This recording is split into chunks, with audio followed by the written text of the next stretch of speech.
tears in anticipation for our coming queen. Indeed, as most goodly town folks know, we have News. Oh, such news. You want to introduce yourself, Lady Mel? You think I should? You gotta know who you are. Oh, Lords and ladies, I am Dolores Ann Penworthy, the mayor of the Shire of Mount Hope. I am Jacob Berry, the sheriff of Mount Hope Shire.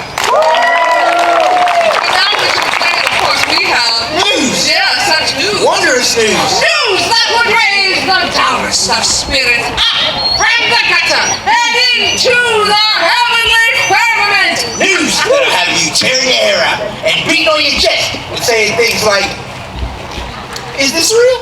Am I real? Are you real? Or are we all a part of a fairyland together? We get to be whatever we want. I'm a bear. Bear, Sheriff. Bear, you better follow the law. I'm a bear. News. As most movie town people know, our Queen Mary did perish suddenly, and all of England. Some of England. Surely thou shouldst not speak ill of the dead. I was just speaking ill to say that she was a tyrannical, iron-fisted god.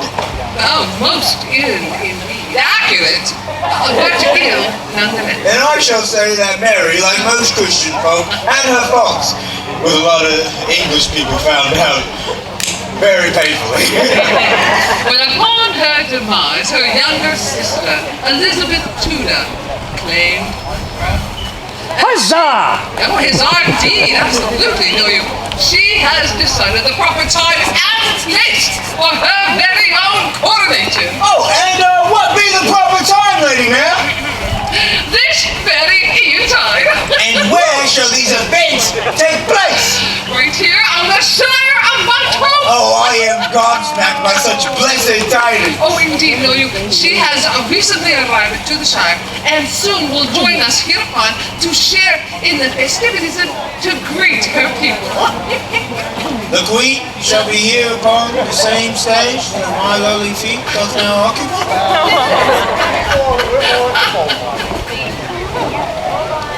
I may trod the same ground as our coming Queen.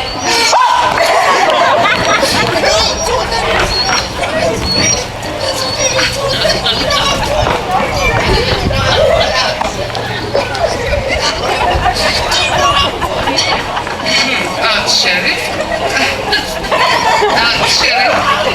Wherefore such strange acting?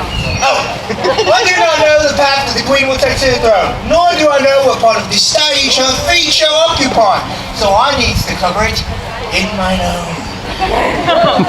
Sheriff, ever thorough in thy design.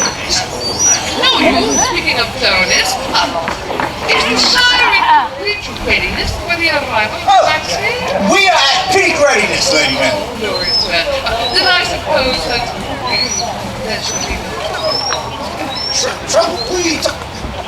Oh, you're talking about the subtle criminal underbelly of our fair Shire. Well, just Lady Mel, it has already been handled.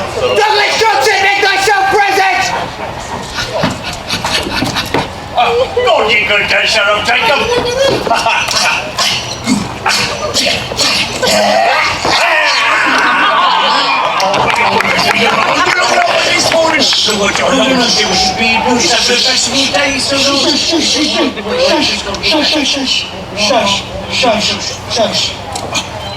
Douglas Johnson, the most notorious criminal in all Mount Hope Shire. Surely thou dost recognize him. Indeed, I do.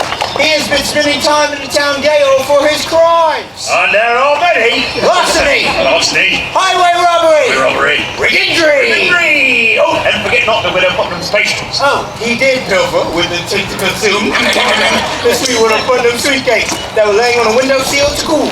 Oh, was a foul and fiendish, eh? Yes, but done with such masterful flair. Ah, go on, Ben Sheriff. Jacob, he's so nice. Hey, Go on. go on.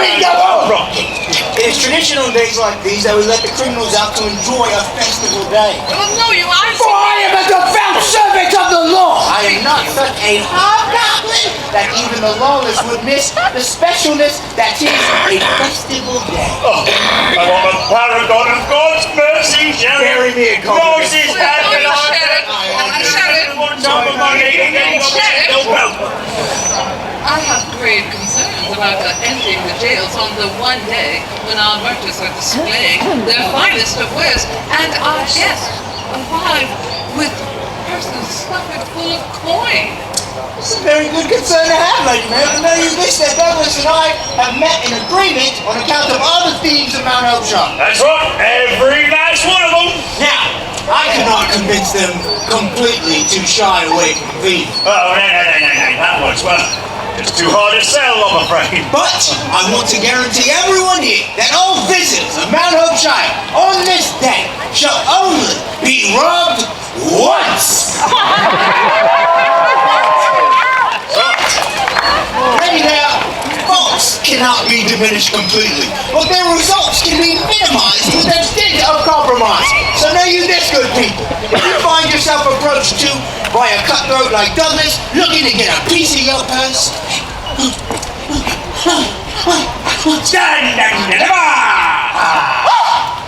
all needs to, after said transaction, is produce a bill of writ that says that you have been robbed on this day. Now has been robbed of both loose ends. Then, if another thief approaches thee, asking for another piece of your coin,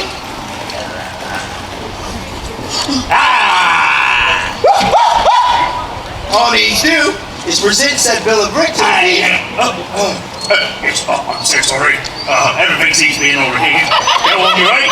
They will know that you have been robbed on this day and let you go on your merry way. That's right, provided, of course, Sheriff, that we can read it clearly. All thieves of Mount Hope Shire are literate. Isn't that right, Douglas? Sure. Douglas, Alright. that's done great. Just like you. Now let's go wondrously as well. Give me I'm just looking these. at your books. Alright, see.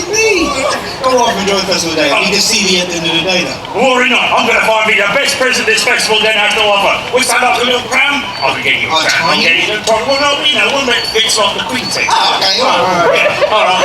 Farewell, God, you can take. My best friend? And have it be a wondrous festival then, Lady Bear. Just running around doing weird things all day. Douglas, give me the piece of paper we just talked about. Thou hast been robbed. Thou hast of been this robbed. day.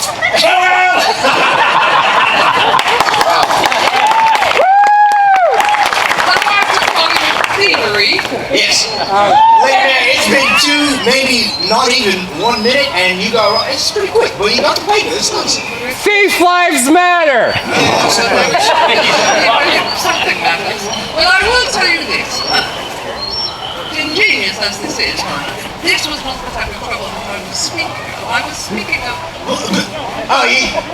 You speaking about the Mount of Blood feud. Indeed. You're talking about the feud between the 2 largest merchants of Harker and Shire. You're talking about the feud that lets us walk a tightrope of peacefulness. And then one wrong step will send us into doom! And gloom! And boom! Dump the dynamite! My livestock are on fire! That's what it's like. Well, indeed, yes. You do not need to worry about the Mount of Blood feud on this day, lady man. It is glorious. Well, if thou saidst I needs not worry, then... No. I said that you do not need to worry about the Mount of Blood feud on this day, lady man. Then wherefore shall I place my worries? Lady ma'am, All Hallows Eve approaches us on this shire, and that is cause for grave concern. Does thou understand the jest? I said grave concern, and I was talking about something spooky, like a person rose from the dead and said, oh, grave concern, and I said, Thou art a font of humor's intent.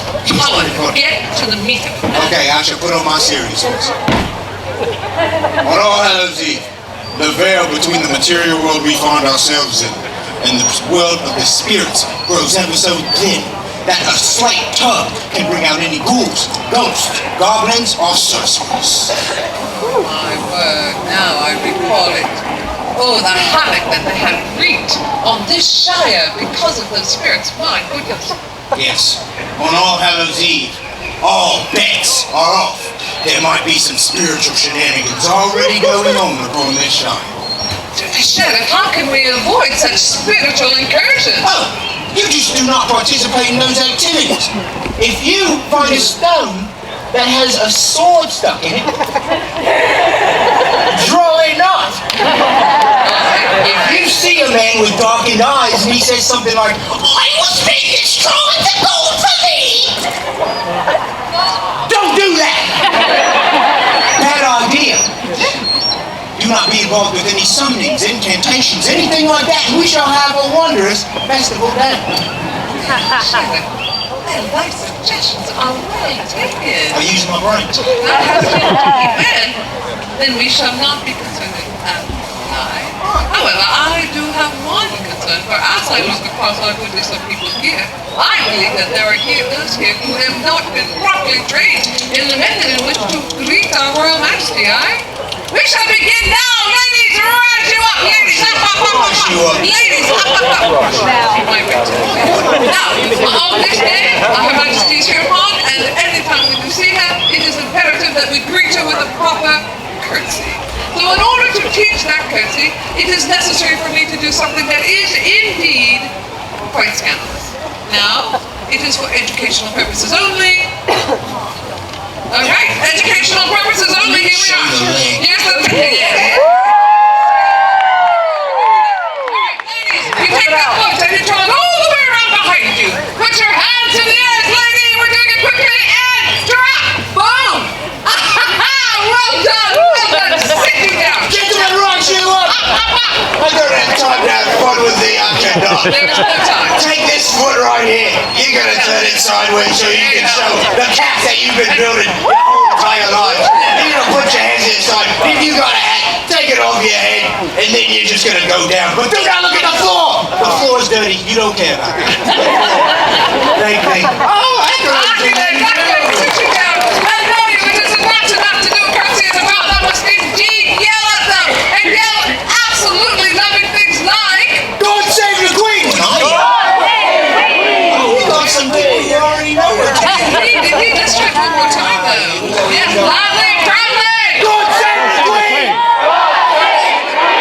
Glorious well. Well, with Her Majesty, there's a Some of you rhyme. tried to beat me to that. I see you in front. You thought, I know that we're in a rush, but it's fun. All They right? have them. You wanna When try Her one Majesty more? does arrive, we will say, rise Rise you? up. And that means stand you up, get off the bench, but not just yet. One more time, let's try it one more time. And after I say, God save the Queen, and you echo it, cheer directly after that. Yes. With such enthusiasm. Enthusiasm. Oh, we could say, ooh, God save the Queen. Ooh. all right, let's try that one. Try. All right, here we go. God save the Queen!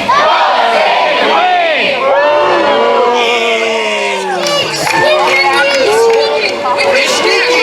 It's spooky news, right? It's spooky one. It's spooky one. All right, rise you up, everyone. Rise you up.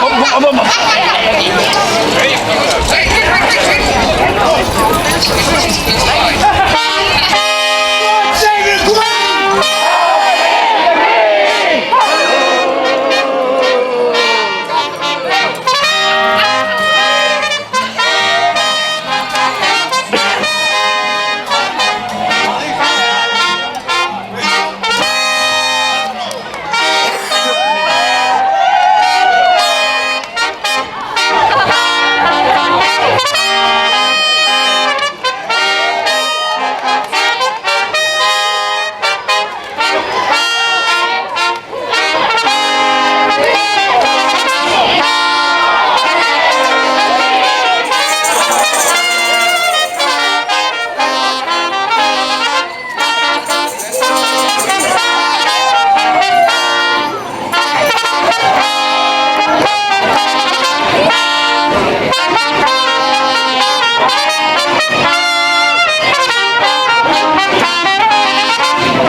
glowered upon our country these past few years.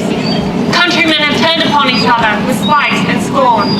Innocents have perished by sword and by fire, and our beloved England has been brought to the brink of religious civil war. While we doubt not the good intentions of our sister Queen Mary, we must admit that she has steered England's course into perilous waters indeed.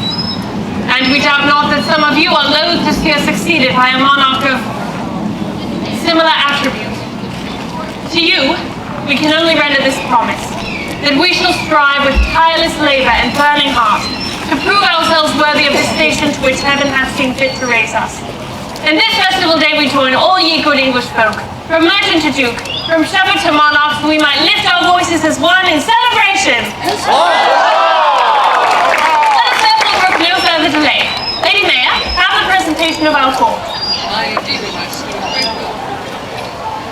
Lords and ladies, I present unto thee Lady Blanche Perry, cup holder to Her Majesty. Dr. John D., Her Majesty's Royal Astrologer. Lady Mary, Lady in Waiting. Sir William Cecil, Lord Burleigh, and member of Her Majesty's Privy Council. Ever have you been a friend to our family, and we shall no doubt crave your good counsel on many an occasion. Your Majesty, it shall ever be my privilege, nay, say rather my most profound pleasure indeed, I might venture so far as to say sacred honor, to lend whatever succor I can to the crown, to always provide you with my most honest and well-reasoned counsel, and to however I might lift some small aspect of the dread weight that lies upon the ruler's troubled brow. Well spoken, Cecil. Though certainly not briefly spoken. Sir Robert Dudley, Her Majesty's Master of Horse. Dearest Robin, how glad we are that thou might join us here upon this day. And we hear thou hast prepared many a merry diversion for our entertainment.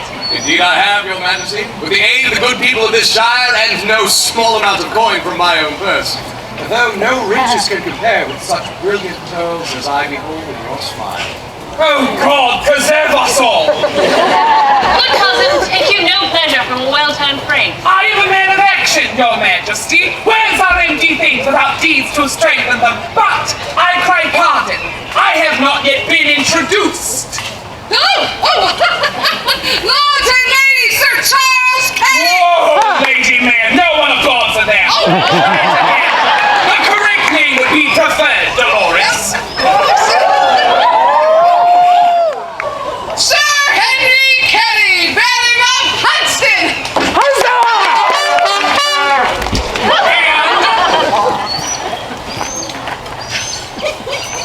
Lord of Kent and Hertfordshire!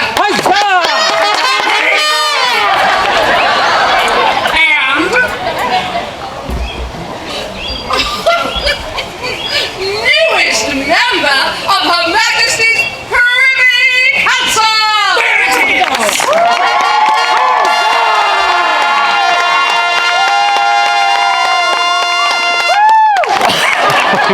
Here your humble servant, Your Majesty. Although so thou art familiar with the meaning of humble, Carrie. How now, Dudley? I have no qualms with my station, which is more than one can say for thee, thou loathsome barnacle upon the ship of state. My lord! We have an entire reign's worth of catfights amongst courtiers to look forward to, but we would have no such animosity today. Cecil, we recall that before we relinquish ourselves to full enjoyment of the day, there are some matters for us to attend to. Your Majesty, many foreign royals have sent lavish gifts. How generous. Yet, we needs must ask what seek they in return. A question most insightful, Your Majesty. Each gift is accompanied by a proposal for marriage. Are we here already? Aye. 'Tis well, let us hear what gallant suitors seek the affections of the crown. I would suggest you entertain a suit from the Duke of Anjou. A France. Aye. A marriage with France would protect us from our closest threats across the channel. Ever is thy way, Cecil, to seek alliance and appease those that would be our foes. Better to keep our enemies at bay by acquiring strong friends. And whom dost thou suggest we befriend, Harry? The strapping young Prince of Sweden has likewise offered his hand, Your Majesty. He has a mighty army and a very deep purse. Of Sweden, you say? How young is this prince? He is 8, Your Majesty. Hey, may apply his suit again when he comes of age, and may have a decade's time. Very well, Your Majesty. Robin, we would hear your thoughts as to whom we should wed. Elizabeth, it is indeed customary for a monarch to wed a foreign royal, but not a requirement. Forsooth, your sister Mary wed Philip of Spain, and such an entanglement led to no end of trouble. Mayhap it is high time that we set a new standard. Mayhap the Queen might best show her love for England by seeking an English husband. Thine argument is most compelling, Dudley. Is there any particular Englishman thou wouldst recommend? There is one I might mention, and I can give you personal assurance that he would be your staunchest ally and truest friend. And what gift would such a suitor offer as a token of his affections? I admit I cannot afford such lavish gifts as a noble of France or Sweden. Much of my purse hath gone to preparing for this festival, after all. However, there is one thing I might offer. Verily. Aye, Lady Jane, step forward. They say that good health, being so hard to find, is worth its weight in gold. So this shall be my gift to you, Elizabeth. Some days past, this lady did present herself to me, requesting to serve as a lady-in-waiting to you. She hath proved most skilled and most charming indeed. I believe she would be a magnificent addition to your court. May it please your majesty, I am Lady Jane Haver of Edinbridge. Rise me, Lady Jane. Thy face hath a familiar note. Have we met before now? Aye, it is possible that you did look upon me from afar. Many years ago, when last I was in London town. Hast thou experience in serving in noble court? I served briefly in the court of France, and even in the court of your father, though unfortunately that appointment was cut short. Thou didst serve my father. Your majesty, though I was only but a girl then myself. Perhaps that is why thy countenance stirs some memory in us. Well, Lady Jane of Edinbridge, we are not normally in the habit of accepting strange women into our court, but thou hast the recommendation of one whose opinion we hold in high esteem. Therefore, welcome to our court. We thank thee for thy gracious gift. Of course, Elizabeth, and I do hope it puts you in mind to consider my suit. Cecil! It is no secret that I like thee not. Nor I thee. But on one thing we can agree. Aye, anyone but Dudley. Your Majesty! There are, of course, other suitors. Others indeed. We have here a jeweled sword sent from Sir Thomas Howard, Duke of Norfolk. Oh, Lord Norfolk, I adored his taste in fashion. Cut a fine figure in an overcloak. Sir Thomas is but a soldier and understands nothing of the ways of court. We have here a great ruby called La Stella di Italia, sent from the Grand Duke Cosimo di Medici. Oh, the Medicis, the merchant princes with bottomless coffers. Oh, come now, there is more to marriage than the acquisition of wealth. Is there, though? An exquisite fur cloak sent from the Tsar of Muscovy. Oh, the Muscovites, a jolly people. Their winters are cold, but their hearts are warm. I do not believe that should be true. Now listen here. We are grateful for your counsel, and we understand well the importance of preserving civil peace by securing a royal heir. Yet we would like to imagine that we should have other duties as England's queen besides the mere production of future English kings. But still, Lady Jane, we oft rely on the advice of our ladies from council. Whose suit wouldst thou recommend we entertain? Why, your majesty, you should entertain them all, and for as long as possible. But illuminate thy meaning. Well, I mean that it is only in courtship that you'll find them most inclined to show favor. A man will move heaven and earth when in pursuit of his quarry, but you'll find him much less ambitious once the hunt is over. Why consign yourself to the fickle attentions of just one nobleman when you, and by extension England, can reap the benefits of the perpetual adoration of several foreign powers? Think thee not that such men would grow weary of our prolonged delay in choosing? Your Majesty, we all know how ready any man is to believe that any woman finds him attractive. And that we may likewise keep him perpetually in that belief with very little effort indeed. Oh, we like her. Most well, Cecil, send our gratitude and thanks to all of these noble suitors. Likewise, tell them that we are still too newly seated on our throne to consider marriage at this time, but that we are intrigued as to their future overtures. Most astute, your Majesty. Is there aught else? Well, actually, cousin, since we are all in a gift-giving mood, I too have a small token to present to you as well. Aye, and rest assured it comes with absolutely no marriage proposal attached. We should hope not, Carrie. Though we esteem thee highly, we should hardly think a marriage to our cousin would go over well. Yes, cousin, that is why it would never work. Regardless, I have just become the keeper of Somerset House, where you yourself spent some time under the reign of your sister Mary, and I thought some small token of that time would be appropriate. Oh, the mirror from her old chambers. Indeed, cousin, my thought were if the weight of the crown ever to grow too much, you could gaze upon this mirror and remind yourself of simpler times. Simpler times, Carrie? These are the times she spends as a prisoner in her own home, always under the looming wrath of her sister, waking every day to wonder if her execution would be ordered by Bloody Mary. How darest thou speak so of the Queen of England? Dudley, have a care when speaking of our sister. Elizabeth, your sister is the reason that so many now rejoice at your ascension to the throne. Let us speak plainly of her now that she is gone. Mary ruled this nation by terror and by fire, so I shall refer to her as she truly was, Bloody Mary! Bloody Mary! Bloody Mary! I am sorry for my dread, and by your invocation, I am returned to my kingdom. Elizabeth! Oh, you have grown since we saw you last. Sister, how stand you here? You perished months ago. So we did. And in that time we have languished in purgatory's cleansing fires. The experience hath not been a pleasant one. But even deep within the flame, we saw a portal open wide, and heard a clarion voice summon us thrice by our true name. Oh, well done, Dudley, well done. Sister, you are looking well. Thank you, Mary. Forgive us. We had thought to never again feel the good English breeze upon our cheek.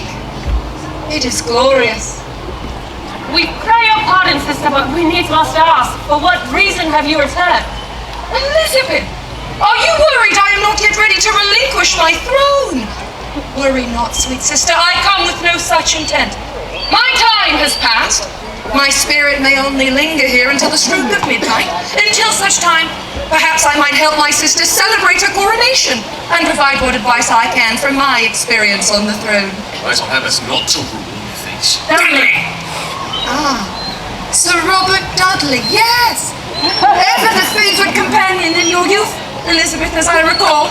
Though I am surprised to find you have not yet set him aside along with other childish things. We have found his counsel wise, and his support ever welcome, sister. But regardless, though we still do not fully understand how you come to stand among us, you are welcome. Am I? I look unto these faces and think there are many hereupon who disapproved of my rule. Then let this be a day for truly putting the past behind us and moving forward in unity. Well spoken, sister, most well. Let me interrupt you no further. This is your court, after all. So be it. To what other business must we attend this morning? Your Majesty, if I may, one. For such a mayor as thee, Lady Canterbury, we will gladly render what assistance we can. How are the most kind, and I do thank you so much, Your Majesty. Time to go, Hopper, get you forward! Your Majesty, some time ago, our Shire was bequeathed some 200 acres of land to be used for the common good. These two merchant families, Tannegroves and Hopfield, best known for their rivalry, dispute its best use. Your Majesty.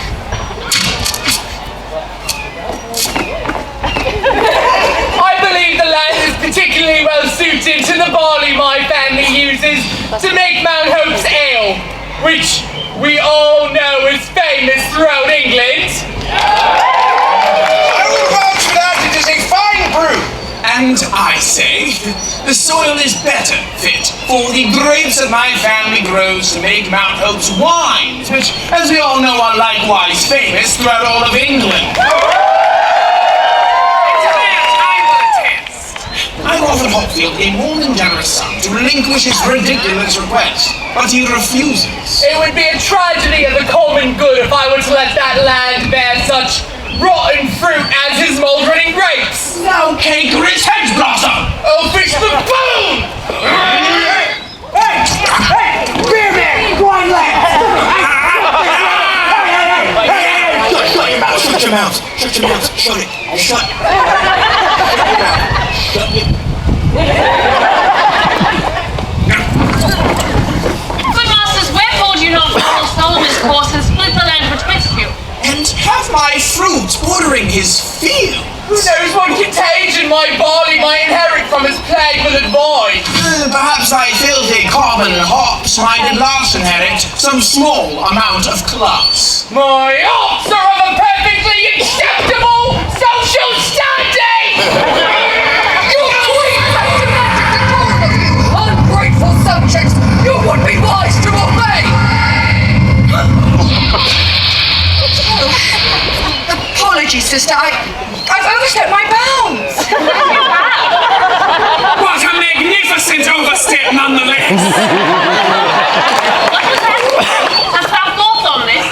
Indeed I do, Your Majesty. In my experience, peasants really benefit the common good. True, they are hardworking, diligent, and loyal to their own, but rarely do they possess the wisdom to work outside their own limited sphere. An apt observation, Sir Henry! Oh, why, thank you, Your Majesty.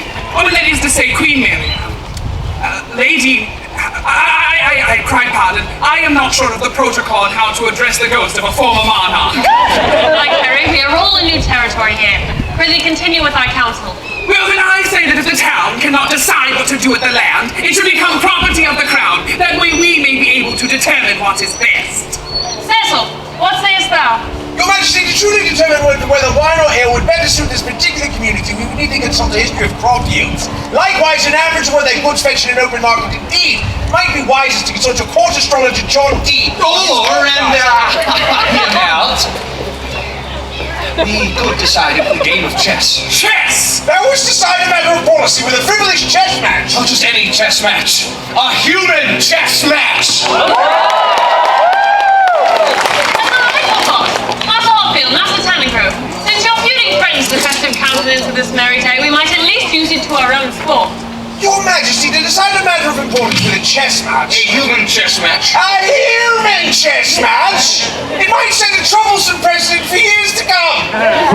Lady Jane Paper, what sayest thou? Well, I think it a wondrous idea, Your Majesty. The thrill and excitement of such a contest will please the people, and so might the harsh necessity of policy be softened by the delight of pageantry. Think you so, ladies? Would such a contest provide good sport? Then let it be so. Alas, Your Majesty, I must admit I am not familiar with the game. All right. 'Tis no matter. We shall appoint players in your stead.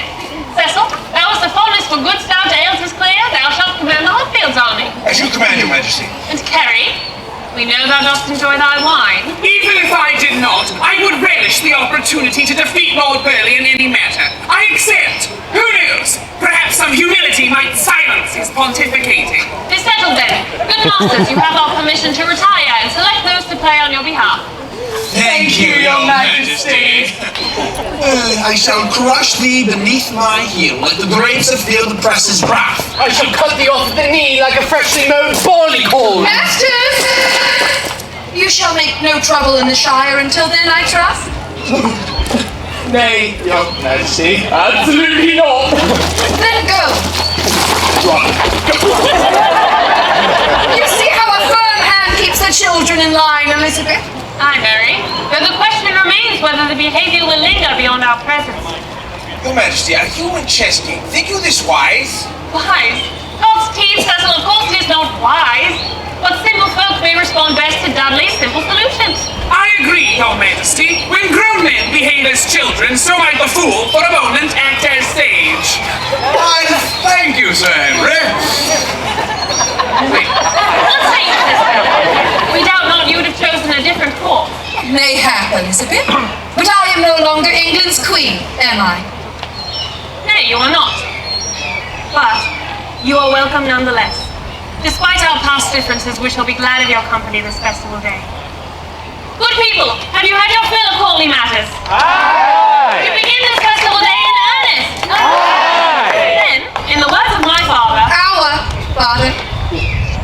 Our father, who we all know enjoyed a rousing good pastime, let there be feasting